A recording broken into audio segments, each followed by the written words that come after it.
Chers frères et sœurs, bonjour. En ce lundi, la 4e semaine de Pâques, nous nous retrouvons à nouveau dans la salle à manger du presbytère, mais sous un autre angle que la dernière fois, avec au fond, peut-être que vous l'apercevez, pas très distinctement, une très belle gravure de la multiplication des pains par Jésus.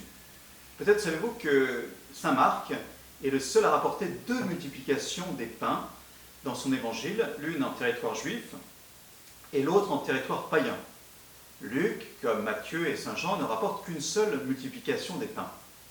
Mais Luc, qui est aussi l'auteur des Actes des Apôtres, comme vous le savez, va nous parler aujourd'hui, non pas d'une multiplication des pains en tant que telle, mais d'un rapport justement à la nourriture en lien avec les païens. Et c'est un grand tournant de l'Église, un grand tournant pour Pierre, un grand tournant pour l'Église tout entière, et c'est ce que nous allons voir. C'est au chapitre 11, au verset 1 à 18. Avant de rentrer dans le cœur du sujet, je voudrais justement vous lire les premiers versets de cette péricope, c'est-à-dire un petit passage, un extrait de cette péricope, les premiers versets et les derniers versets, pour voir un petit peu la différence. Au début, voilà ce qui est dit. Les apôtres et les frères qui étaient en Judée avaient appris que les nations, elles aussi, avaient reçu la parole de Dieu.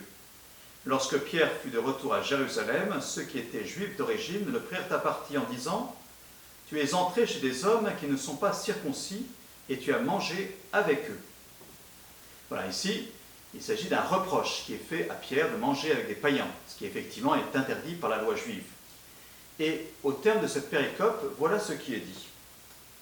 En entendant les paroles de Pierre, ils se calmèrent et ils rendirent gloire à Dieu en disant « Ainsi donc, même aux nations, Dieu a donné la conversion qui fait entrer dans la vie. » Voilà, après le discours de Pierre, eh bien, au contraire, ils rendent gloire à Dieu pour ce don fait également aux païens. Alors, qu'est-ce qui s'est passé entre les deux? C'est ce que nous voudrions savoir. Effectivement, Pierre va rapporter des événements qui se sont passés et qui sont déjà racontés dans le chapitre 10 des Actes des Apôtres. Le chapitre 10 et ce passage du chapitre 11 ici ne fait qu'un ensemble, qui est un récit d'ailleurs qui est le plus long récit de tous les Actes des Apôtres. Il y a plusieurs scènes, plusieurs actes dans ce récit et je vous en donne quelques éléments pour que vous puissiez mieux comprendre ce que dit Pierre de manière parfois implicite. La scène se passe au début du chapitre 10 chez un certain Corneille. Corneille est un centurion. Il est craignant Dieu, c'est-à-dire qu'il est attiré par la foi juive, il suit certaines pratiques, mais il n'est pas circoncis, il est donc encore considéré comme un païen. Il a une famille, il est priant, il est bien un beau portrait de cet homme. Ça nous fait d'ailleurs penser à un autre centurion romain qui aussi a été mis en valeur par Jésus lui-même lorsque, au chapitre 7 de l'Évangile selon saint Luc, eh bien, il demande à Jésus de guérir son centurion, en lui disant de le faire même à distance. Et Jésus, effectivement, va guérir ce centurion, mais surtout il va dire « Je n'ai jamais vu en Israël une telle foi à propos d'un centurion romain païen. » Impressionnant. Et puis un autre centurion, évidemment, auquel nous pensons, c'est celui au pied de la croix de Jésus, qui, en voyant mourir Jésus, dira « Vraiment, celui-ci était fils de Dieu. » Oui, des centurions donc proches de la foi et qui aussi sont proches de Jésus, il y en avait déjà. Et Corneille en est un qui habite Césarée, en l'occurrence Césarée maritime, sur le bord de la mer Méditerranée. Et ce fameux Corneille, donc, reçoit une vision qui lui dit ceci, je vais vous la lire parce que vous ne l'avez pas directement. Corneille, celui-ci regarda donc la vision, l'ange qui lui était apparu, et saisi de crainte, il dit « Qu'y a-t-il, Seigneur ?» Il répondit « Tes prières et tes aumônes sont montées devant Dieu pour qu'il se souvienne de toi.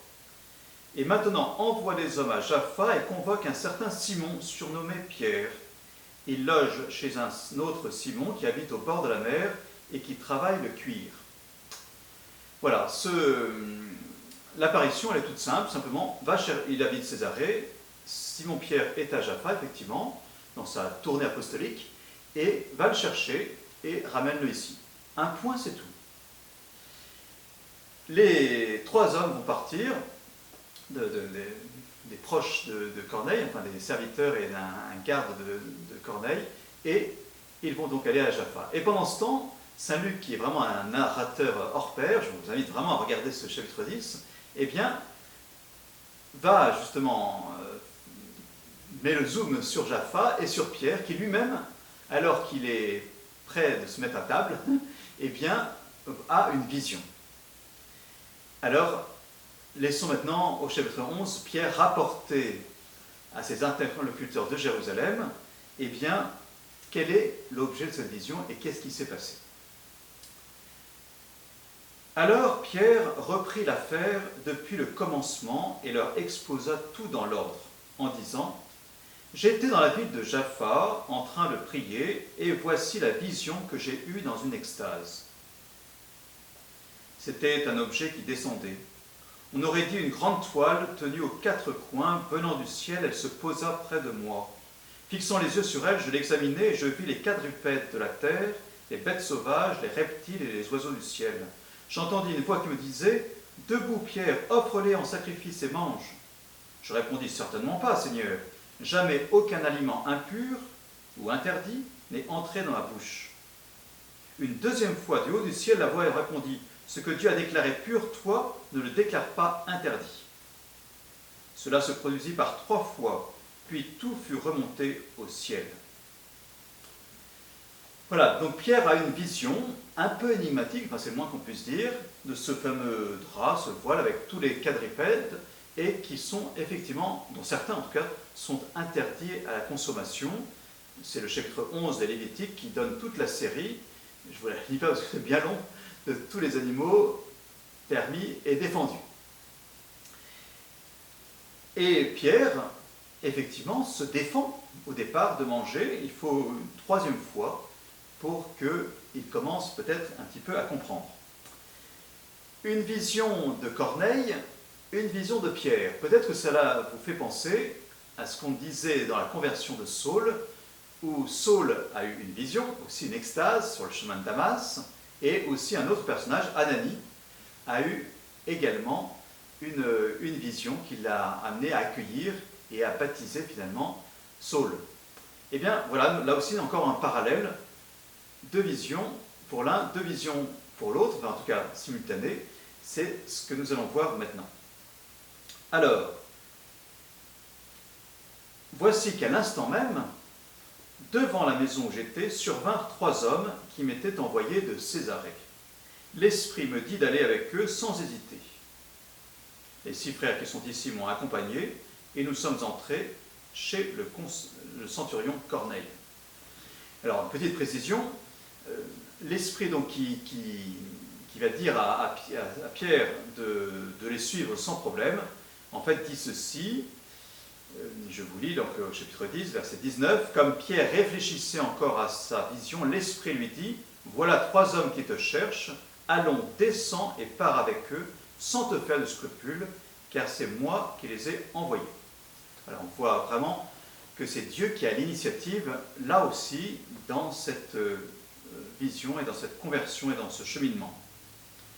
Alors, il les suit et donc il va vers Césarée. Il y a quand même une journée de marche.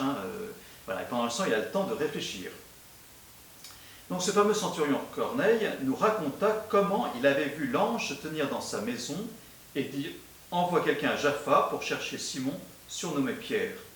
Celui-ci t'adressera des paroles par lesquelles tu seras sauvé, toi et toute ta maison. » Vous voyez que lorsque Pierre rapporte la vision de Corneille, il rajoute une petite phrase. Cette dernière phrase n'y était pas, la question du salut. Pourtant, elle est bien sûr essentielle. C'est ce que Pierre a compris. Mais il l'a compris au bout d'un certain cheminement, comme on va le voir. Au moment où je prenais la parole,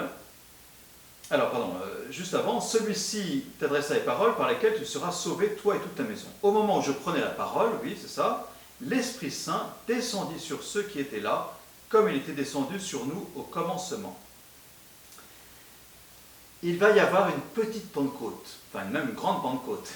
Il y a la Pentecôte juive, on peut dire, avec les apôtres et puis tous ceux qui sont au Cénacle, et puis, donc le jour de la Pentecôte en tant que telle, et puis il y a une descente de l'Esprit Saint, ici, au chapitre 10, où Corneille et toute sa maison reçoivent l'Esprit Saint, au moment où Pierre parlait.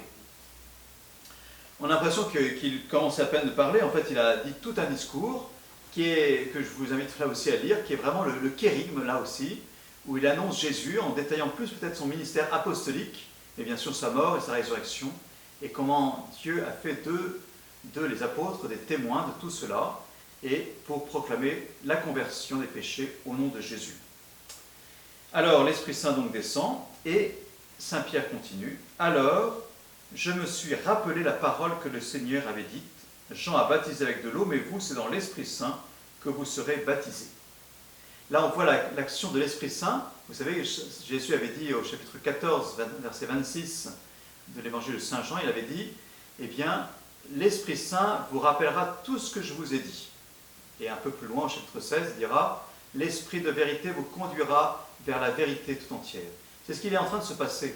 Pierre voit ce descend de l'Esprit Saint avec des phénomènes aussi de glossolalie, c'est-à-dire de la parole un peu extraordinaire qui sortent de la bouche de Corneille et des autres, et il est touché, et en même temps l'Esprit Saint lui rappelle des événements, des paroles de Jésus, et il interprète tout cela.